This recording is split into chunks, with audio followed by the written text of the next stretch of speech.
Hello everyone. Today we will cover Champaran Satyagraha 1917 in a very simple way. तो चंपारण सत्याग्रह जो था महात्मा गांधी का पहला मूवमेंट था इंडिया में। वो जो है ब्रिटिश इंडिगो प्लांटर्स के खिलाफ लड़ते हैं जो कि बिहार के चंपारण रीजन में फार्मर्स को एक्सप्लॉइट कर रहे होते हैं। इसके बैकग्राउंड को देखते हैं। तो बैकग्राउंड में क्या था कि ये जो चंपारण डिस्ट्रिक्ट था वो बिहार के नॉर्थ वेस्टर्न रीजन में था और इसमें जो है लेट 18th सेंचुरी से जो है चंपारण में इंडिगो उपजाया जाता था। अब इस एरिया में क्या होता है तो यूरोपियन प्लांटर्स क्या करते हैं तो एक इंडिगो कल्टीवेशन का डोमिनेंट सिस्टम जिसे तिनकठिया सिस्टम बोलते हैं उसको इंट्रोड्यूस किया जाता है यहाँ पे चंपारण एरिया में। और इस सिस्टम के अंदर क्या होता था, जो फैक्ट्री ओनर्स होते थे, प्लांटर्स जो होते थे, वो फोर्स करते थे टेनेंट्स को। अब ये टेनेंट्स कौन थे, तो टेनेंट्स के पास अपना लैंड नहीं होता था, ये लैंडलॉर्ड के ज़मीन पे रेंट दे के अपना एग्रीकल्चर करते थे। तो फैक्ट्री ओनर्स क्या करते थे, फोर्सफुली इनको अपने लैंड के एक कोई फिक्स पोर्शन में जो है इंडिगो ग्रो करने के लिए मजबूर करते थे और इसके लिए वो लोग पहले ही एक फिक्स्ड प्राइस पे कर देते थे। तो क्या होता है कि 1860 के अराउंड जो ये इंडिगो कल्टीवेशन होता था वो था कि पर बीघा, यानी कि एक बीघा में 20 कट्ठा होता है तो उसमें से 5 कट्ठा में जो है आपको इंडिगो उगाना ही उगाना है।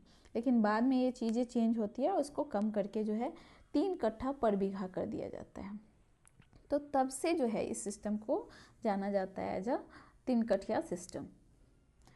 अब हम देखते हैं इसके पीछे का मेन रीज़न क्या था।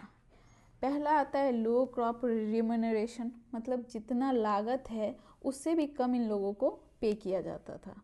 और इंडिगो कल्टीवेशन से जो है लैंड अनफर्टाइल हो रहा था।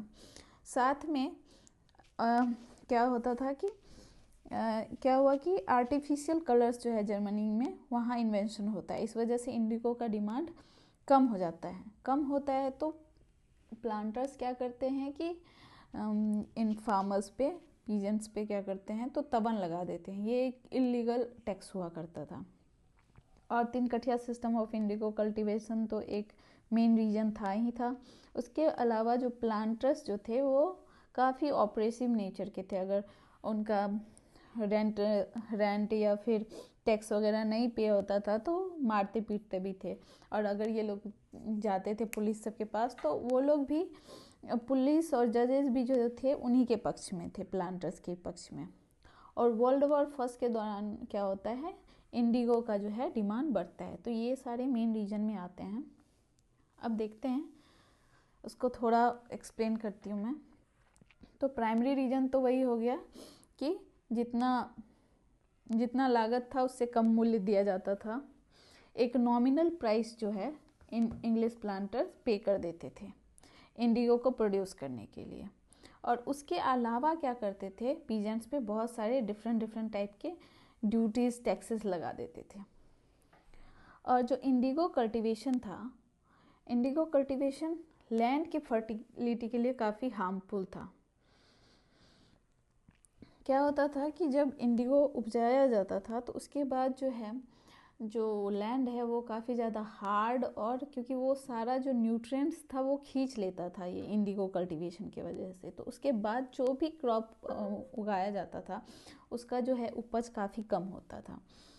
और क्या होता है तो इस वजह से क्या हुआ कि पीजेंट्स और इंडिगो प्लांटर्स में टेंशन बढ़ने लगा और पुलिस और जजेस भी जो थे वो ब्रिटिश लैंडलॉर्ड को ही सपोर्ट कर रहे थे। और इसके अलावा क्या था, जो रैयत से थे, किसान जो थे, उसको जो है लैंड एरिया पे जो है एक फिक्स प्राइस जो है पे कर दिया जाता था। पहले ये नहीं था कि कितना क्रॉप, ज़्यादा क्रॉप उपजा तो उस पर ज़्यादा प्राइस देंगे, नहीं, वो पहले ही डिसाइड कर लिया जाता था कि इतना ही प्राइस दिया जाएगा इतने लैंड एरिया में। तो यानी कि एरिया बेस्ड जो है वो प्राइस डिसाइड करते थे ये ब्रिटिश लैंडलॉर्ड्स। तो इससे क्या हुआ कि कल्टीवेटर्स जो थे फर्टाइल लैंड पे इंडिगो ग्रो करने के लिए उन पे प्रेशर बढ़ता गया, ठीक है। और जिसके वजह से जो है चंपारण में प्रोटेस्ट धीरे धीरे उठना बढ़ना शुरू हो गया। और ये हमें देखने को मिलता है 1867 में। तो tenants of Lal Saraiya factory जो है जहाँ पे ये इंडिगो बनाया जाता था, वहाँ के जो टेनेंट्स है वो इंडिगो कल्टिवेट करने से रिफ्यूज़ कर देते हैं, मना कर देते हैं। फिर 1907 से 8 के अराउंड जो है वायलेंस और अनरेस्ट देखने को मिलता है। का साथी और बेतिया जगह था वहाँ पे अगेंस्ट तिनकठिया सिस्टम। अब देखते हैं कि अब महात्मा गांधी जी का एंट्री कैसे होता है चंपारण में। तो यहाँ क्या है कि कांग्रेस लीडर जो थे, लोकल कांग्रेस लीडर, वो थे राजकिशोर प्रसाद और एक फार्मर थे राजकुमार शुक्ला।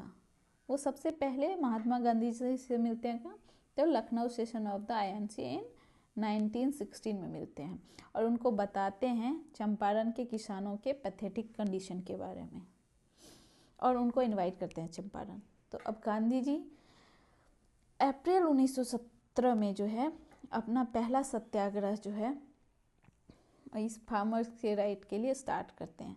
तो उसके लिए वो यहाँ आते हैं, पहले आते हैं वो मुजफ्फरपुर। तो तिरहुत डिवीज़न के जो हैं कमिश्नर होते हैं तभी के LF मोर्सेट, वो उनको ऑर्डर करते हैं कि यहाँ से चले जाए, लेकिन गांधी जी जो है इसको रिफ्यूज़ कर देते हैं और बोलते हैं कि मैं पनिशमेंट के लिए तैयार हूँ। जब गांधी जी को बंदी बनाया जाता है फॉर डिसओबीडियंस, तो उन्हें बहुत ज़्यादा जो है पब्लिक सपोर्ट मिलता है और ये जो सपोर्ट है वो बहुत बड़े बड़े लीडर्स कर रहे होते हैं, जैसे कि राजेंद्र प्रसाद हो गए राजकिशोर प्रसाद, अनुग्रह नारायण सिंह, JB कृपलानी, मजहरूल हक और भी बहुत सारे थे। तो अल्टीमेटली क्या होता है, गवर्नमेंट को झुकना पड़ता है और तभी के लेफ्टिनेंट गवर्नर जो बिहार और उड़ीसा रीजन के होते हैं वो होते हैं सर एडवर्ड एल्बर्ट गेट। ये ऑर्डर करते हैं कि केस को विड्रॉ कर लिया जाए और एक इंक्वायरी का परमिशन देते हैं और गांधी जी फिर सबमिट करते हैं रिपोर्ट 13 मई 1917 को।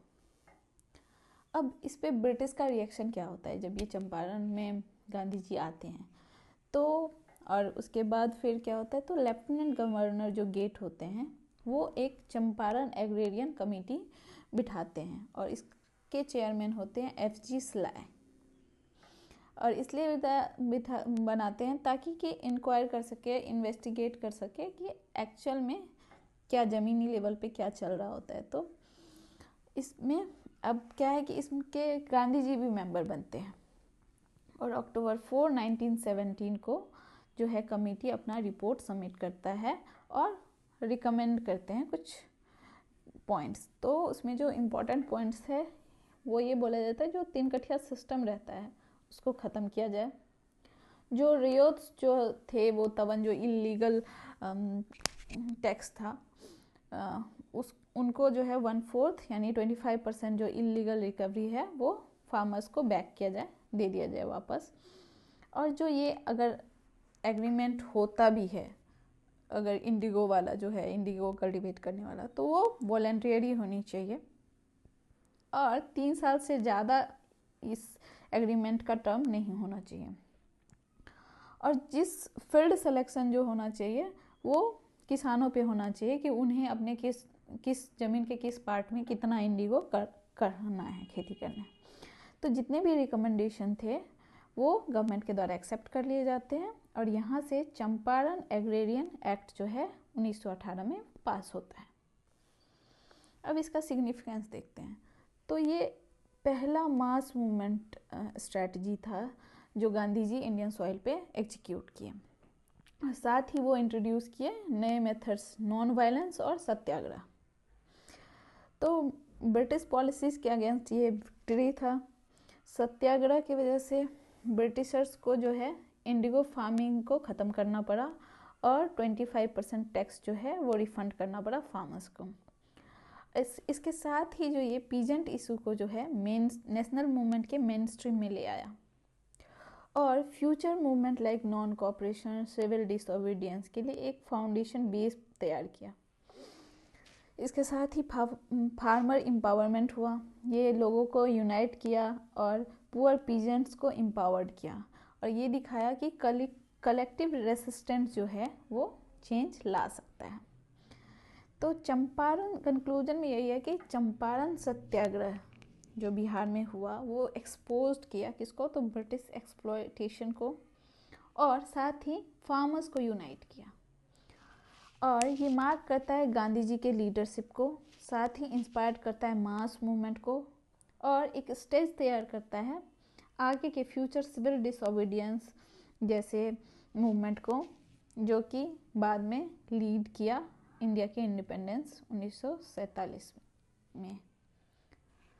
तो thank you for watching. If you found this video helpful, don't forget to like, share and subscribe. Bye bye.